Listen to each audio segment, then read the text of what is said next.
we'll take that then to Premier Windy and we'll say, right, this is what we want. We've got the people behind us for this. Are you going to listen to the Western Cape people or not? And then if they don't, we'll move on to stage 2 of the plan, which is, well, if you're not going to listen voluntarily, then we're going to have to force you to listen.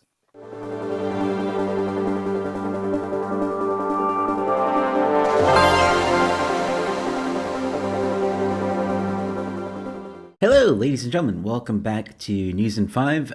This is going to be a very special edition of News in 5, which means it's probably not going to be 5 minutes, probably a little bit longer. And I have a special guest joining me today, ladies and gentlemen, Phil Craig from the Cape Independence Advocacy Group.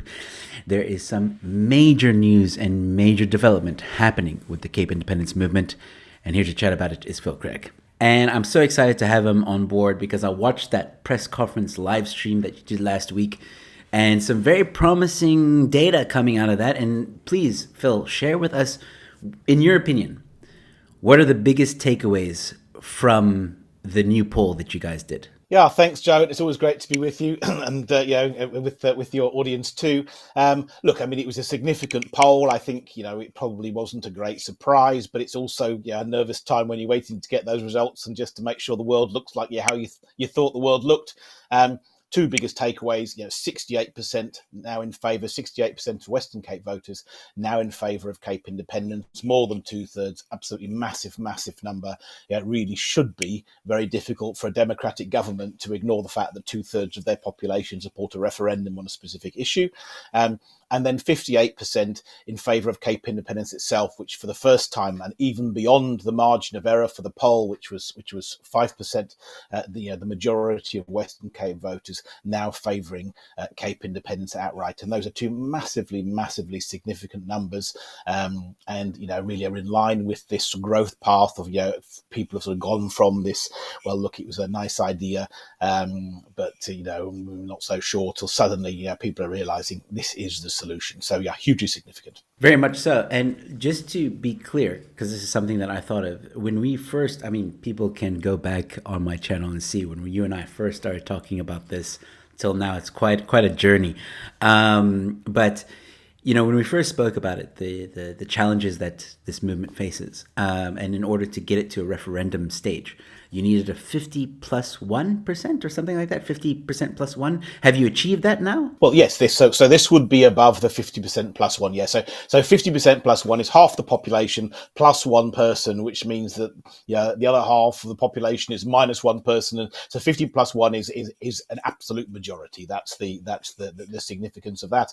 And clearly in this situation at 58%, so how it works with the margin for error of 5%. So although we've got 58%, it could be 53%, it could be 63%. We don't know. It's in that range, but wherever it falls within that range, it's still an outright majority of people in the Western Cape who support Cape independence. Fantastic. Okay, so in your press conference, you mentioned that you guys are going to try and push now for a referendum in 2024, which will make South Africa.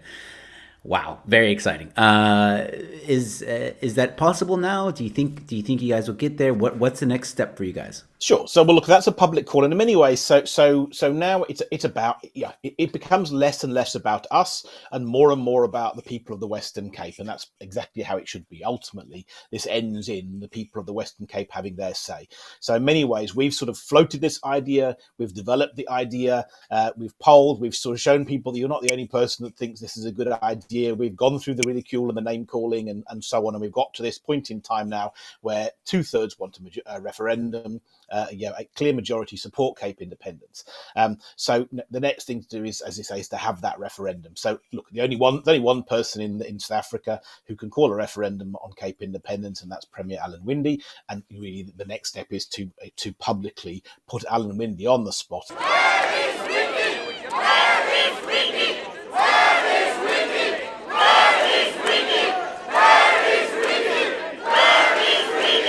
And which is what we've done in this website. We've created www.capereferendum.org, and that's an incredibly simple referendum. It's an incredibly simple website, and we've boiled this whole topic down to 3 points: 1, 2, 3, easy as 1, 2, 3. Number one, the majority of us want a referendum.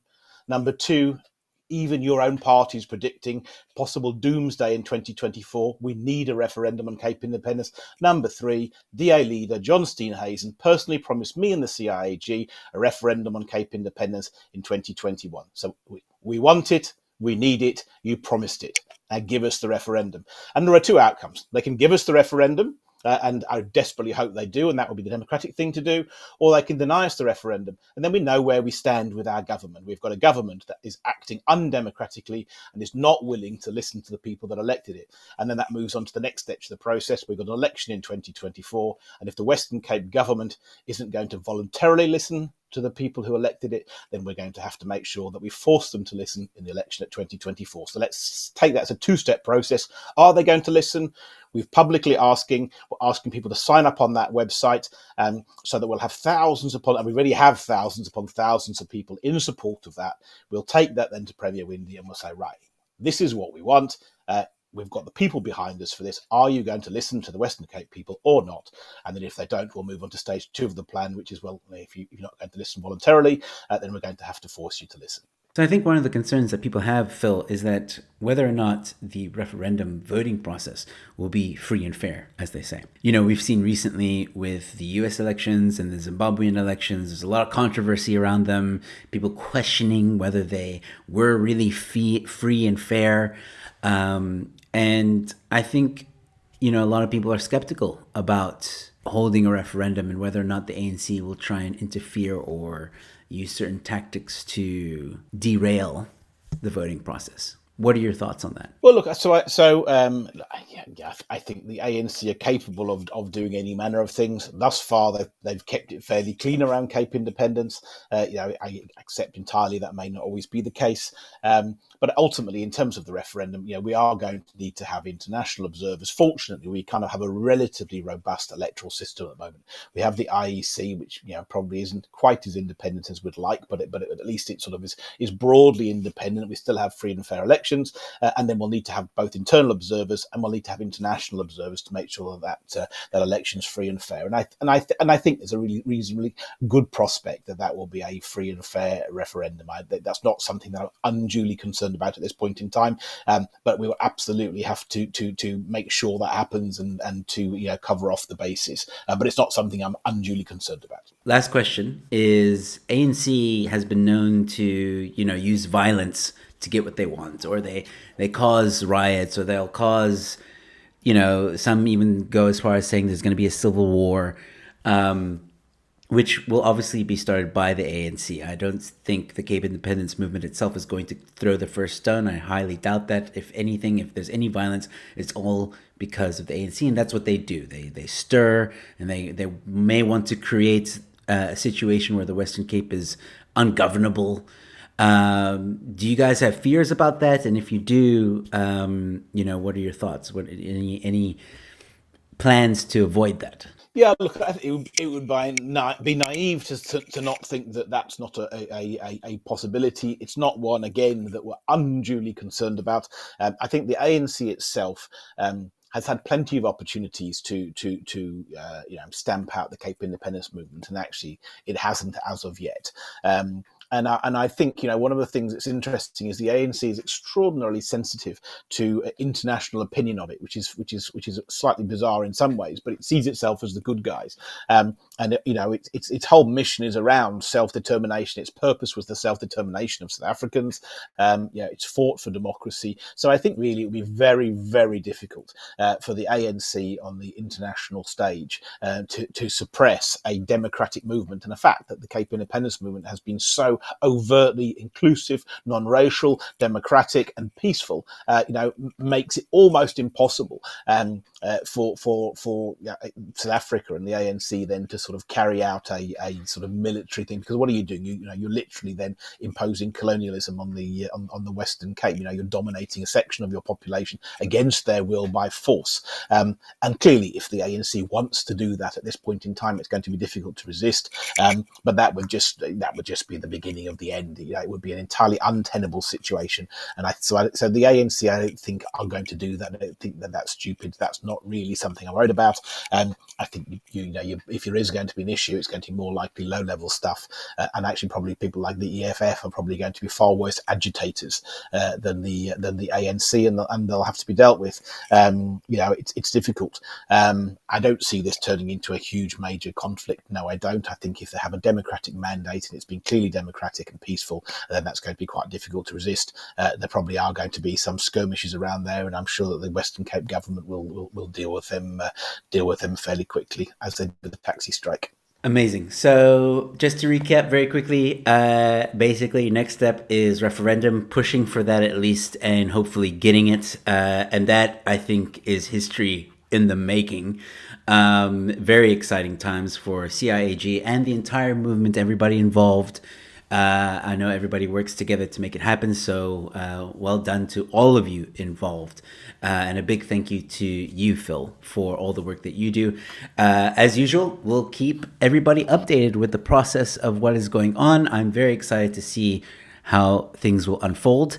So yeah, Phil, if there's anything you want to say in closing, now's your chance. Okay, look, perfect. Thank you. Always great to be here. And I think there's one thing that I'm going to keep on saying between now and the elections.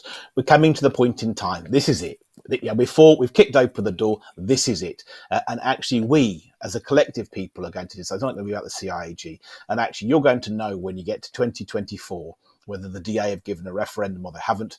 When you go to the ballot boxes in 2024, you're going to have to vote for Cape Independence. And actually, if the DA have then given us a referendum and therefore this isn't a party political issue, that's fine. That's absolutely the first choice.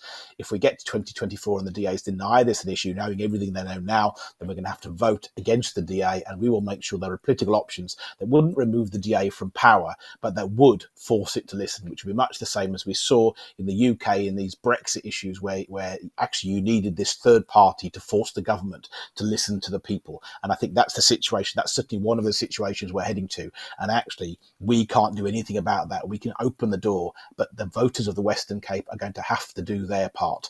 And it's really important that we don't collectively get bullied by the DA into accepting their version of the future. I think most of us think they've done an excellent job of going in the country. We don't need to remove them from power, but we do have to force them to listen, and that may involve tactical voting in 2024. So I've already been to capereferendum.org. I have cast my name and signature, and I encourage everybody to do so as well. Link is in the description. Phil, once again, thank you so much for your time. I'll chat to you again soon. Perfect. Thanks, Joe. Great to be with you. Thanks so much, Phil, for your time. And there you have it, ladies and gentlemen. Let me know your thoughts in the comment section below. Do you think the ANC will be successful in derailing the secession movement of Cape Independence? Or do you think Cape Independence will be successful? And let me know, are you going to partake in the referendum? You don't have to say if you're going to vote yes or no, but will you partake in the referendum? Don't forget all the links in the description below. Thank you so much. Stay safe, be kind to one another, and I'll see you at the next one. Cheers.